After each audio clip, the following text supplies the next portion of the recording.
Assalamu alaikum. Da li živite u zemlji trećeg svijeta? Kako to prepoznat i šta je problem sa životom u zemlji trećeg svijeta? Ono što žalosti jeste činjenica da u velikom broju muslimanskih zemalja muslimani nemaju elementarna osnovna ljudska prava, kao pravo recimo na ispovijest i praktikovanje vjere. Najbolji primjer za to jeste recimo sama ova naša država, gdje ljudi danas dan kubure pod navodnim znacima kako sa obavljanjem namaza na poslu, tako sa odlaskom na džumu namaz ili recimo puštanjem brade i tako dalje. Čak ove stvari su se znale javljati u manjoj i u većoj mjeri čak i u islamskoj samoj zajednici, pa je do mene doprla priča davno da su jednome imamu osporavali mjesto u džematu da preuzme određeni džemat upravo zato što njegova žena nosi nikab. Znači žena mu ima pokriveno lice i sad problem je on da bude imam. Zašto? Pa eto, zato što je on primjer, pa predstavljat će loš primjer za drugi izgleda muslimane, budući da mu je žena potpuno pokrivena. Iako on pokušao da ubijedi njih pa kaže, ljudi, neće moja žena, kaže, stati u mihrab pa klanjat, ja ću, kaže, stati u mihrab pa klanjat. Uglavnom, to je bio problem. I nije rijetko da čujemo da ljudi imaju danas dan problem, znači sa obavljanjem namaza. Da se dogovore sa poslodavcem da neće biti problem i onda, gdje si bio, pa ti to klanjaš, pa jesi normalna, pa gdje ćeš tu, pa ovako, pa onako i slično. Ili recimo brada. Čovjek radi kao magaciner i poslodavac mu pravi problem zbog toga što ima bradu. U redu, mogli bi shvatiti da ide na neke pregovore, da ide na potpisivanje ugovora, pa ima bradu, pa sad možda će nekoga odbiti, reći, ovi su neki ekstremisti i tako dalje, ne bi s ovim ljudima da imam ništa, ali čovjek radi recimo u skroz zatvorenom prostoru, čovjek je magaciner, čovjek je fizički radnik i osporava mu se tako neko pravo. Onda moje iskustvo, kao i drugih koji recimo rade na zapadu, mislim u zemljama zapadne Evrope, ja sam imao priliku da radim ovdje za jednu našu, da kažemo, finu firmu. Firma je na nivou. Međutim, kroz tu firmu imali smo partnera koji je iz Velike Britanije. I ono meni posebno što me impresioniralo jeste da ja, iako imam, da kažemo, relativno dobar odnos sa ljudima iz menadžmenta naše firme, odnos sa klijentom koji je iz Velike Britanije je mnogo bolji. Znači, ljudi mnogo se ljepše i prirodnije odnose sa mnom nego ovi moji poslodavci direktni.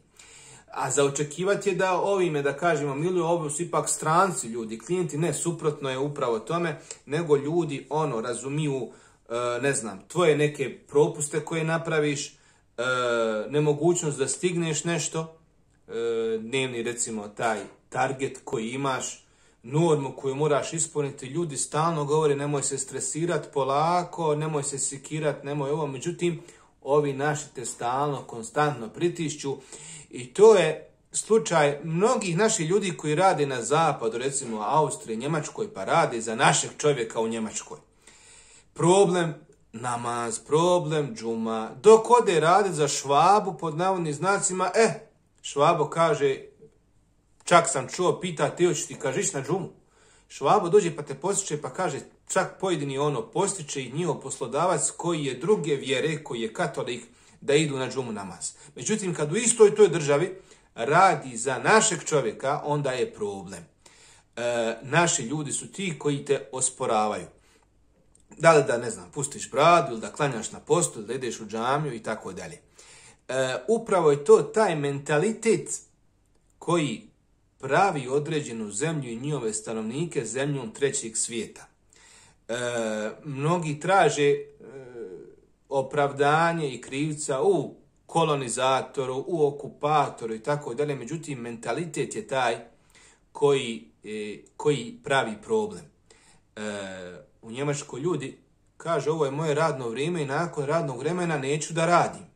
Ili poslodavcu kaže, to nije u mom opisu posla. Kod nas kada čovjek radi kod privatnika, on je njemu sve. On je njemu i sluga, i rob, i sve što mu treba. Treba kopat kanal, dođe radnik koji mu radi sasvim nešto drugo, pa mu pomaže.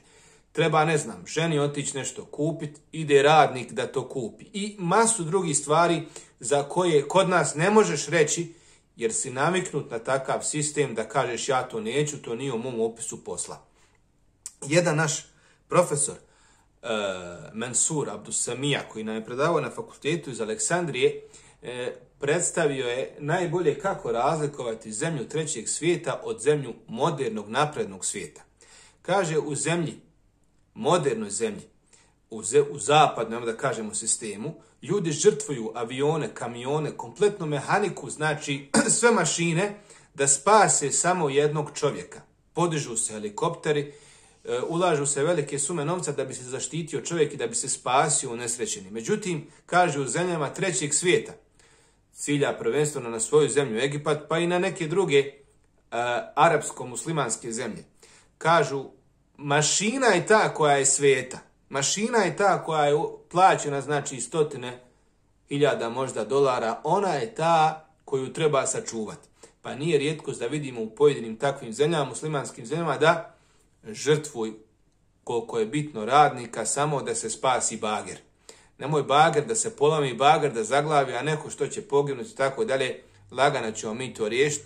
Mašina je ta koja je skupa, a radnik je na zadnjem mjestu. Pišite dole u komentarima da li živite u zemlji trećeg svijeta ili živite, da kažemo, u nekoj zemlji koja nije takva, koja je naprednija, koja ima druge poglede na život, ili se nalazite u nekoj zemlji koja nije ni tamo ni vamo, neki čardak ni na nebu, ni na zemlji. Hvala vam na praćenju ovoga YouTube kanala. Lajkujte video, pretplatite se ako ste ovdje prvi put. Podijelite video sa vašim prijateljima na društvenim mrežama. A do sljedećeg videa svima lijep pozdrav i assalamu alaikum.